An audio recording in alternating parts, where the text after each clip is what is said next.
لولاية كوارا صاحب الفضيلة الشيخ ابن الشيخ عبد اللطيف كمال الدين الأدبي حفظه الله ورعاه.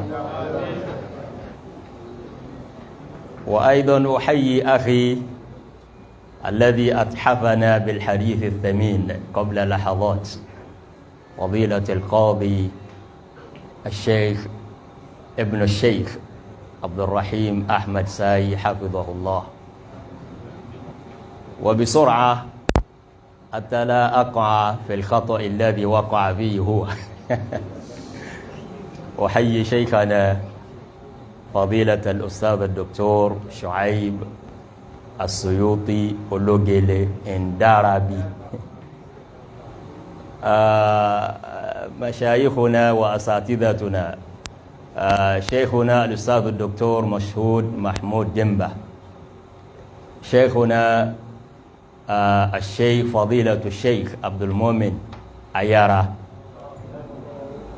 فضيلة الدكتور سعيد عالم الذي يمثل الأستاذ الدكتور الخضر عبد الباقي محمد، وبقية المشايخ. لو أنني استمررت بهذا الأسلوب أخشى أن الوقت كله سينتهي ولم أنتهي بعد من التحيات.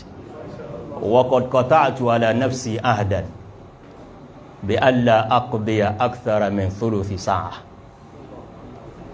نظرا لأن وقت الصلاة قد حان، فسامحوني إن قصرت في حقكم جميعا، فأقول لكم السلام عليكم ورحمة الله وبركاته.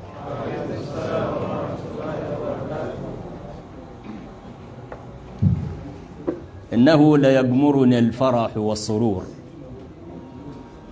أن أتواجد بين هذه الكوكبة من العلماء وفي رحاب جامعة سميت باسم عملاق من عمالقة العلم والدعوة، سماحة الشيخ العلامة الوالد محمد كمال الدين الأدبي عليه رحمة الله تعالى، الذي عاش كما استمعنا إلى المحاضر الأول، عاش سماحة الشيخ بين عام أو بين سنة 97 بعد الألف وسنة 2005 من الميلاد، وانتقل إلى رحمة ربه بعد حياة مليئة وحافلة بالعطاءات والإنجازات. وخير شاهد على ذلك هذه الجامعة الفتية التي نسأل الله عز وجل أن يبارك فيها. إنجازات الشيخ وعطاءاته لا تزال تؤتي أكلها حتى يوم الناس هذا، فلا نملك سوى أن نتضرع إلى الله عز وجل بالدعاء بأن يجزيه عنا وعن سائر المسلمين خير الجزاء. أنا دوري أمامكم اليوم أن أتحدث عن مواعظ الشيخ محمد كمال الدين الأدبي ومواعظه في ضوء الكتاب والسنة. ولا أخفيكم سرا أنني بعدما كلفت بإعداد محاضرة بهذا العنوان استمعت أنا وفريق العمل معي إلى ما لا يقل عن 30 محاضرة وموعظة لسماحة الشيخ في مناسبات مختلفة. وللأسف الشديد فإن المقام والوقت لا يسعفانني بإتحاف أو لإتحافكم بما وقفت عليه من الدرر الكامنة ومن المعارف والعلوم ومن الحكم البالغة، ولكنني أسير على ما سار عليه العلماء من قديم الزمان، حيث إنهم قالوا ما لا يدرك كله فلا يترك جله. فلهذا سأكتفي خلال الدقائق القادمة بذكر نماذج فقط مما وقفت عليه شخصيا واستفدت منه استفادة كبيرة جدا. لقد قسمت الحديث إلى مباحث، كنت قصرت أن أذكر نماذج مما استفدته من مواعظ الشيخ في جانب العقيدة والتوحيد، ثم أنتقل إلى جانب الفقه وأصوله، وإلى التفسير وعلومه، وإلى شيء من علوم القرآن، لا سيما ما يتعلق بالقراءات والتجويد. فسماحة الشيخ كان حقا صاحب فنون، فلا غرو أن فكرت الحكومة المصرية في منحه وسام الأدب أو الآداب والفنون، فكان مستحقا له بجدارة عليه رحمة الله عز وجل. في الجانب العقدي أو ما يتعلق بتوحيد الله عز وجل، لقد وجدت الشيخ يهتم بهذا الجانب اهتماما بالغا، بل لا يكاد أن يخلو شيء من مواعظه ومحاضراته من الإشارة ولو يسيرا إلى هذا الجانب المهم. ومن باب ضرب الأمثلة وذكر النماذج، عندما أتى إلى تفسير قول الله عز وجل في سورة الإسراء: وقضى ربك ألا تعبدوا إلا إياه وبالوالدين إحسانا، ذكر الشيخ عليه رحمة الله أن هذه الآية الكريمة في سورة النساء استفتح الله بها عدة أوامر ونواهي،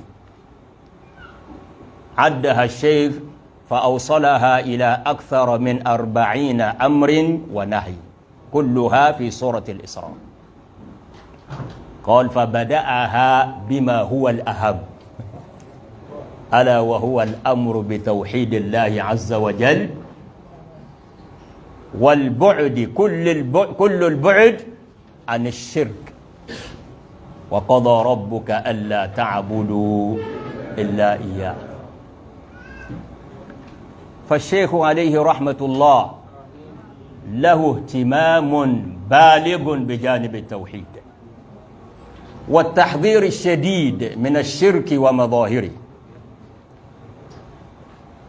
فلذلك أشفق على نفسي وعلى قومي على ما وجدنا عليه أنفسنا اليوم من الحالة التي يرثى لها في مدينة عالم، مدينة إيلوري، حيث بدأ الشرك ينتشر لولا ما قام به القليل من العلماء. فأنتهز هذه الفرصة لألفت أنظار الجميع إلى أن هذا هو تراث الشيخ كمال الدين رحمه الله، الاهتمام البالغ بالتوحيد عليه رحمة الله عز وجل بشتى فروعه. كما تعلمون أن علم التوحيد له فروع، الشيخ تكلم حتى في إثبات الأسماء والصفات، وقفت على ذلك عند شرحه لقول الله عز وجل: ولما جاء موسى لميقاتنا وكلمه ربه. قال الشيخ رحمه الله: في هذا إثبات لصفة الكلام لله عز وجل. لعلكم قد سمعتم أو قرأتم شيئا يسمى بعلم الكلام، ولعلكم تعرفتم على مجموعة من الناس عرفوا بالمتكلمين، فإن آفتهم أتت من حيث إنكارهم لهذه الصفة الإلهية. رأوا أن تنزيه الله عز وجل يقتدي ألا نصفه بأنه يتكلم، وها هو يصف نفسه في الآية الكريمة قائلا: وكلمه ربه. فهذه الصفة هي من الصفات التي ظل في تعطيلها كثير من المسلمين قديما وحديثا والعياذ بالله، ولكن الله عز وجل هدى شيخنا إلى سواء الصراط، إلى الصراط المستقيم، فنص نصا صريحا على أن هذه الآية فيها إثبات صفة الكلام لله عز وجل. الحديث حول صفة الكلام حديث ذو شجون. يذكر في التاريخ أن بعض الذين حاربوا محاربة شديدة حاربوا إثبات صفة الكلام. كم بقي من الوقت؟ أنا قطعت على نفسي أهدا. طيب.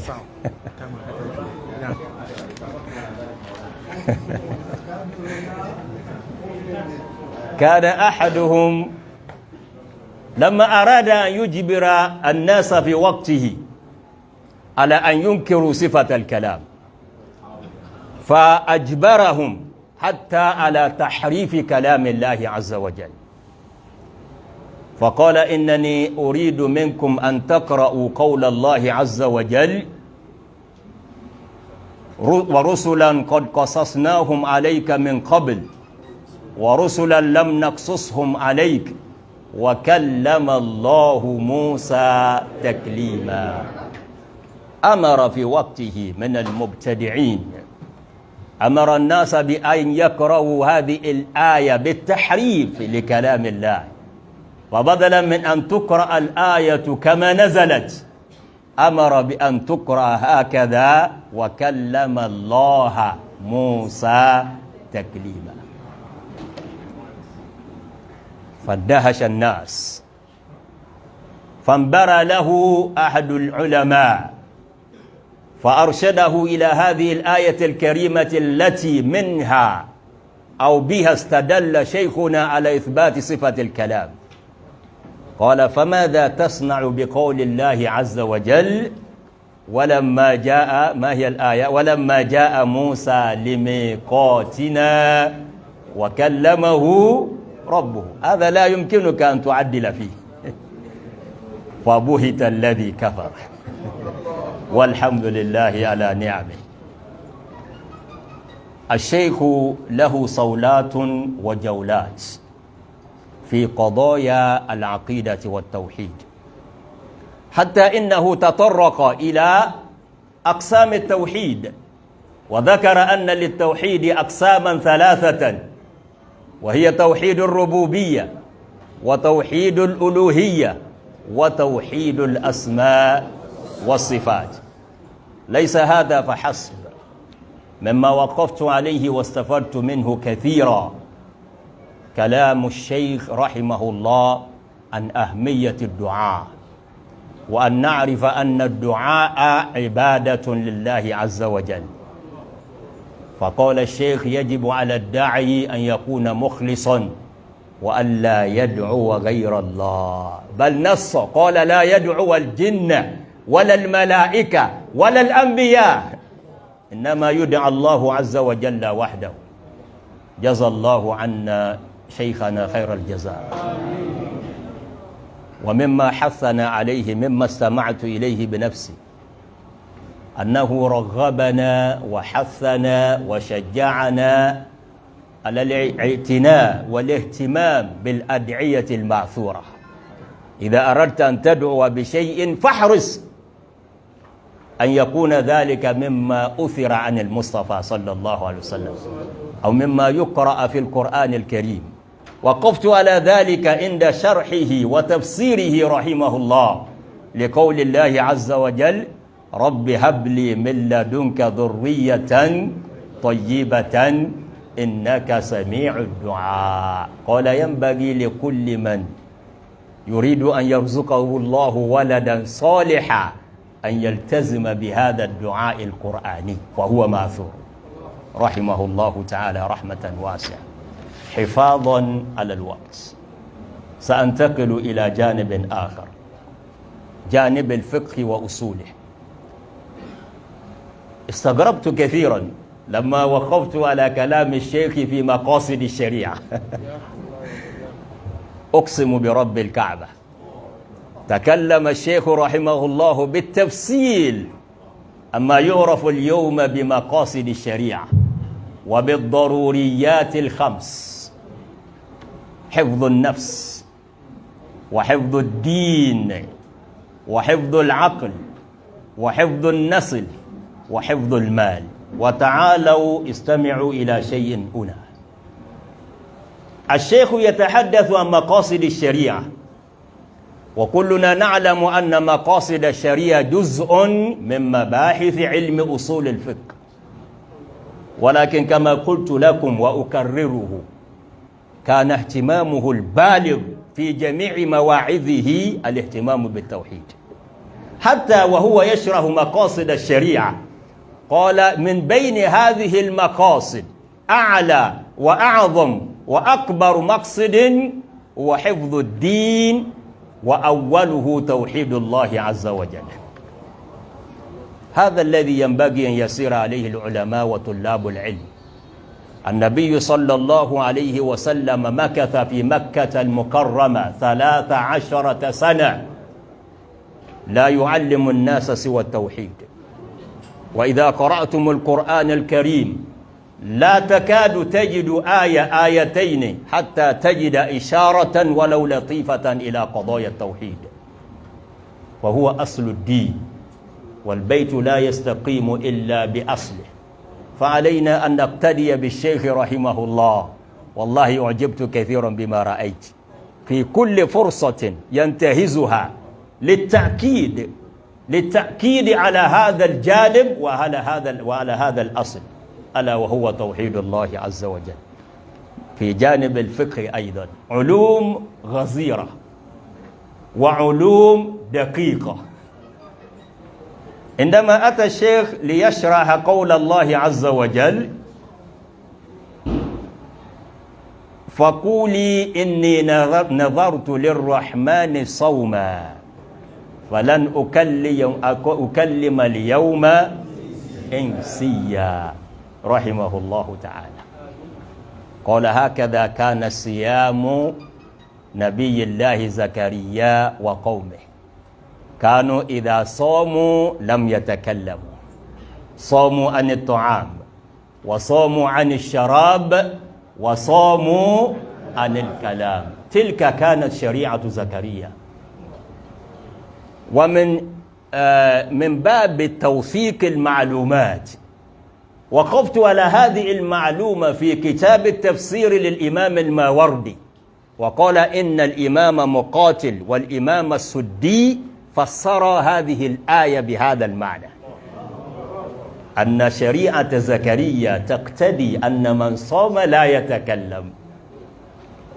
وبعد أن انتهى الشيخ من تأصيل هذه القضية أشار إلى قضية دقيقة أخرى في علم أصول الفقه، فقال: إن هذه في شريعة زكريا وليست في شريعتنا. وهذا ما ندرسه اليوم في باب شرع من قبلنا، هل هو شرع لنا أو ليس بشرع لنا؟ والذي عليه جماهير الأصوليين هو ما قرره الشيخ هنا، بأن ما كان شرعا لمن قبلنا قد لا يكون شرعا لنا إلا إن وجدنا ما يدل عليه في شرعنا. علوم غزيرة ومباحث دقيقة، ولكن الوقت لا يسعفنا. سأنتقل إلى جانب أكتفي بهذا في الفقه والأصول. دعوني أنتقل إلى جانب التفسير، والشيخ متخصص في علم التفسير. لا أخفيكم أنني استفدت كثيرا من خلال استماعي لمواعظه، وسأشارككم فائدة واحدة فقط والبقية معي.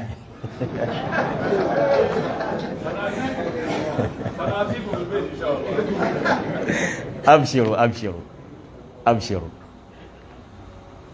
لما جاء الشيخ رحمه الله إلى تفسير قول الله عز وجل إلى آيتين، هنا يعني نجد أصالة العلم والعلماء. إذا وجدوا أن آيتين أو أكثر ظاهرها قد يشبه التعارض، اجتهدوا وعملوا حتى يوفقوا بين الآيات، لأن كلام الله لا تعارض فيه. ولعلكم قد استمعتم إلى أحد جهابذة العلم في قارة إفريقيا أيضا، الشيخ محمد الأمين الشنقيطي الجكاني رحمه الله، ألف كتابا بأكمله في هذا الموضوع، فسماه دفع إيهام الاضطراب عن آي الكتاب. دفع إيهام الاضطراب، أي أنك قد تتوهم أن الآية أو الآيتين فيهما تضارب وتعارض. قالوا في حياته أعلن الشيخ محمد الأمين بأن من عنده آيتان أو أكثر تتعارض عنده فليأتني بها أنا أوفق بينها. والله وقفت على نموذج من هذا العلم الكبير في مواعظ شيخنا كمال الدين. استمعوا. لما جاء إلى تفسير قول الله عز وجل قال رب اجعل لي آية، قال آيتك ألا تكلم الناس 3 ليال سويا.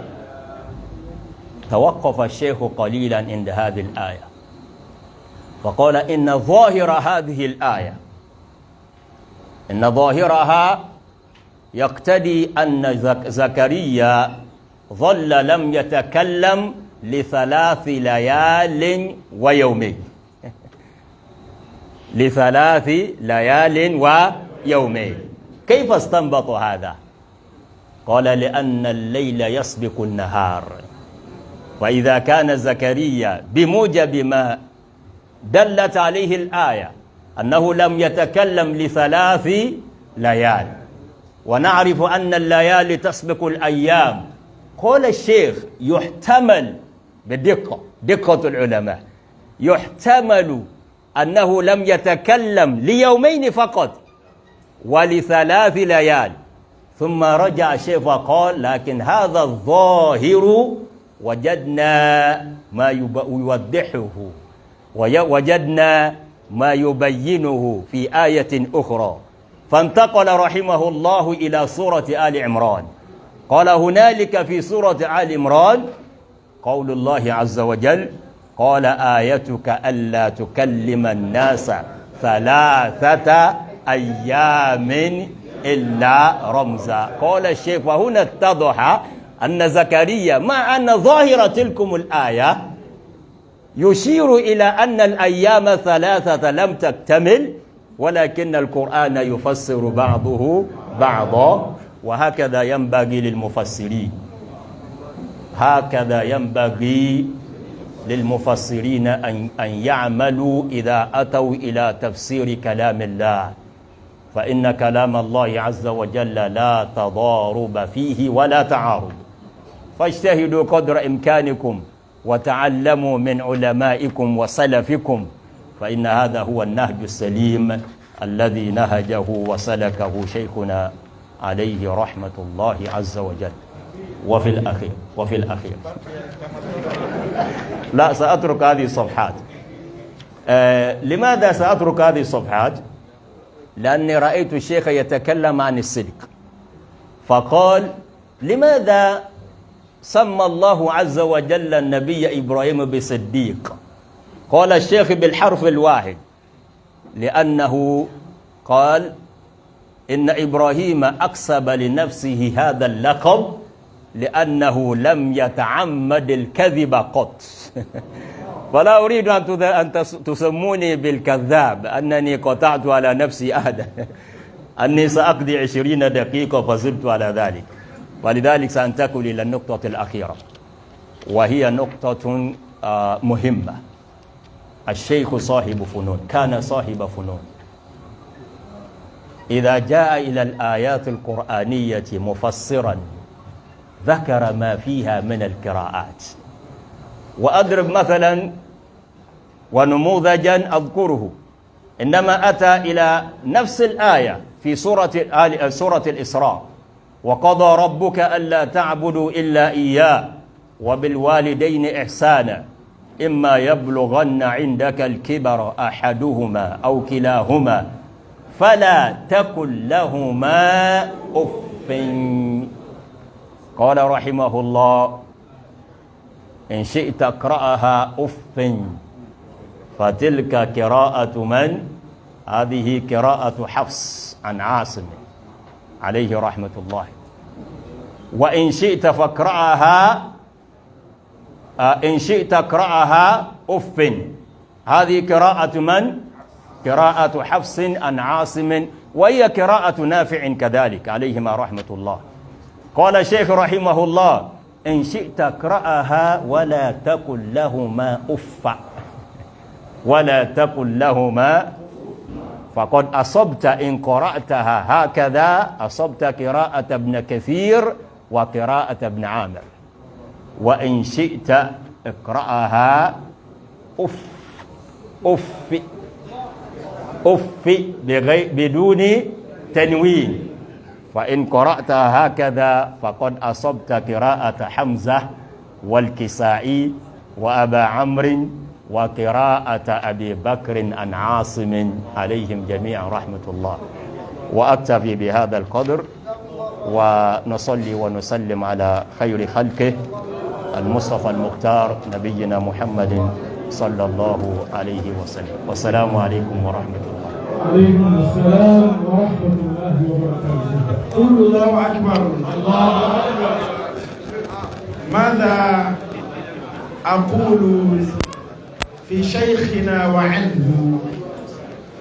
فهو قد وفانا وأوفانا بما نتوقعه وننتظره. طبعا فما أفاضنا به من المعلومات الشرعية التي قد لا نتنبأ إليها في شيخنا، فهو قد أشار إليها وحركنا وأيقظنا، بل وذهب بنا إلى ما قد بدأناه، وبإذن الله سوف نري العالم ما بدأناه. نسأل الله توفيقه في ذلك.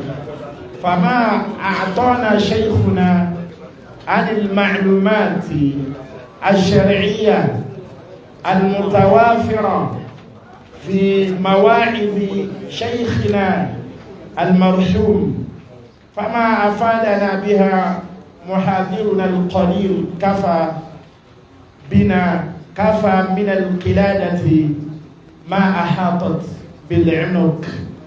فلئلا نضيع على أنفسنا كما وعدنا أننا نترك المدخلات إلى ما بعد الصلاة كما أمرني ذلك رئيس هذه الجلسة، طبعا رئيس وقاضي، فللعاقل ألا يتهدى ويتجاوز أمر القاضي حتى لا يرفع يديه بسجن من تعدى أمره فسجنه لا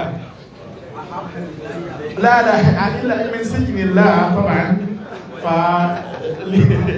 لا وكليهما لا ليس محبا فيها لا سجنه ولا سجن الله فبأمره نرفع الجلسة لله للصلاة ونعود بإذن الله تعالى وعدا علينا جميعا إلى القاعة للاستماع إلى المداخلات.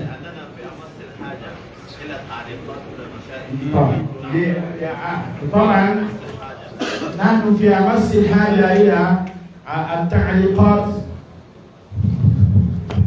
باسم رئيس هذه الجلسة أتمنى من الحاضرين نغادر الآن إلى المسجد لصلاة الظهر، ثم بعد ذلك نعود، لأننا في أمس الحاجة إلى تعليقات والإضافات من المشايخ الذين شرفوا هذه الجلسة. بالله عليكم بعدما انتهينا من الصلاة نتمنى منكم العودة إلى هذا المكان المبارك. السلام عليكم ورحمة الله وبركاته. الله أكبر.